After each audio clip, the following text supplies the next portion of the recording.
नमस्कार प्रिय दर्शक बंधुरा रीतास किचेने अनेक अनेक स्वागत जानिए आज के रेसिपि शुरू करছি। আজকে আমি বাটা মাছ দিয়ে কচুর মুখি দিয়ে তরকারি করব। প্রথমে আমি মাছগুলো কেটে ধুয়ে নিয়ে আসলাম। এবার নুন হলুদ মাখিয়ে নিয়ে কড়াইতে তেল দিয়ে একে একে মাছগুলো দিয়ে দিচ্ছি। আমার পুরানা বন্ধুদেরকে অনেক অনেক ভালোবাসা আর নতুন বন্ধুদেরকে অভিনন্দন জানিয়ে আজকে রেসিপি শুরু করছি। চলো শুরু করা যাক। প্রথমে মাছগুলো এপিট এপিট করে লাল লাল করে ভেজে নামিয়ে নেব। বন্ধুরা, তোমাদের একটু সাপোর্ট পেলে আমি এগিয়ে যেতে সক্ষম হব, তাই তোমরা একটু ভালোবেসে আমাকে একটু সাপোর্ট করো, এভাবেই আমি এগিয়ে যেতে চাই। বন্ধুরা, এবার কড়াইটা পরিষ্কার করে আবারও দিয়ে দিচ্ছি 2 টেবিল স্পুন সাদা তেল, ফোড়নে দিচ্ছি গোটা জিরে তেজপাতা। এবারে দিয়ে দিচ্ছি ঝিরিঝিরি করে কেটে রাখা পেঁয়াজগুলো। পেঁয়াজগুলো একটু ভাজা হয়ে এলে দিয়ে দিচ্ছি আগের থেকে বেটে রাখা আদা জিরে কাঁচা লঙ্কা বাটা। এবার দিয়ে দিচ্ছি 1 টিস্পুন শুকনো লঙ্কা বাটা, দিয়ে দিচ্ছি 1 টিস্পুন হলুদ গুঁড়ো, দিয়ে দিচ্ছি সামান্য ভাজা ধনে গুঁড়ো। এবার ভালোভাবে নেড়ে চেড়ে নিচ্ছি। বন্ধুরা, মশলাটাকে যত ভালো করে কষানো যায় তরকারির টেস্টটাও ততটাই বেড়ে যায়, তাই আমি মশলাটাকে খুব ভালোভাবে লাল লাল করে কষিয়ে নিলাম।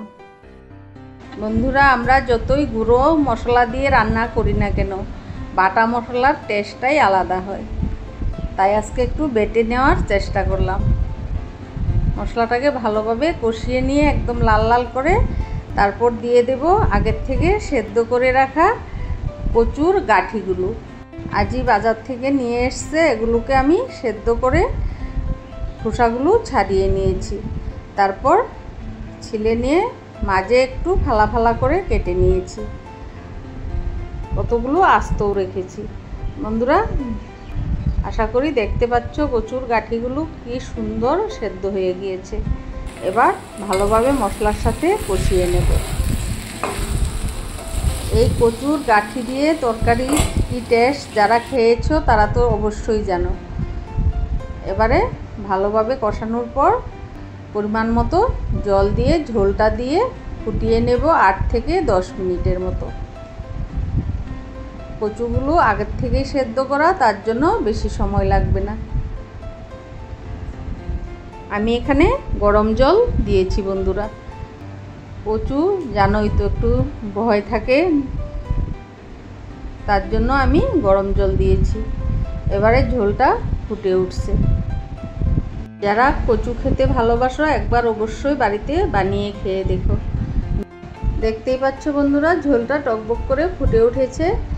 এবারে আমি আগের থেকে ভেজে রাখা মাছগুলো দিয়ে দিচ্ছি, তারপর একটু নাড়িয়ে চাড়িয়ে নিচ্ছি। বন্ধুরা, আমার রেসিপিটি ভালো লাগলে অবশ্যই লাইক কমেন্ট এবং সাবস্ক্রাইব করে আমার পাশে থাকার অনুরোধ জানালাম।